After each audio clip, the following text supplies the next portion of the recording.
We are going to go now to GBNews' national reporter, Paul Hawkins, who joins us live from Edinburgh. Paul, I believe that you've been speaking to people there, haven't you? What's the mood like as the Queen finally arrived?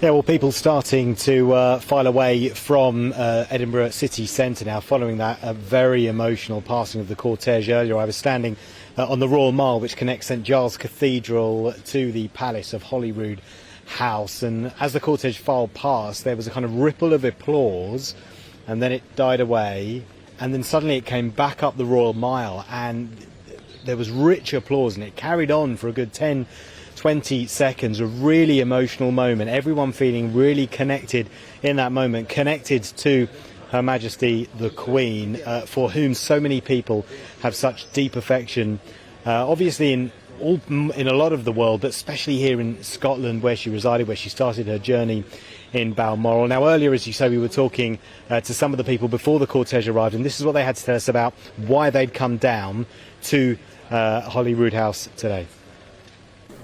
She did so much in her lifetime that there's probably a generation that some things that we will never experience, the things that she's went through, and her words of wisdom during COVID, it was also comforting. Yeah.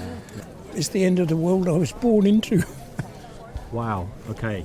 Just expand on that a little bit for us. Life was completely different then. It's now gone. But has it gone or has it evolved? Well, it has evolved, but as people's views and attitudes, they're completely different. So I'm an extinct creature. No, not. As you can see, the ocean. Beautiful country, but Britain at its best. I think that's what the Queen is.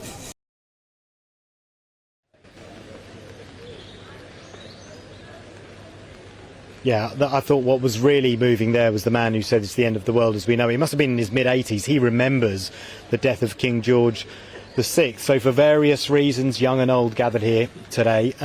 She is now lying in the throne room behind me inside the Palace of Holyroodhouse. She will stay there until 2:35 tomorrow, at which point she will be moved in her coffin as part of the cortege back to St Giles Cathedral, which is at the top of the Royal Mile here in Edinburgh. There'll be a short vigil service, the Vigil of Princes, attended by members of the royal family, and then after that, members of the public will be invited in over the next 24 hours to file past the coffin and pay their respects before she is flown to London, continuing that great last journey that her son, King Charles III, referred to in his speech on Friday.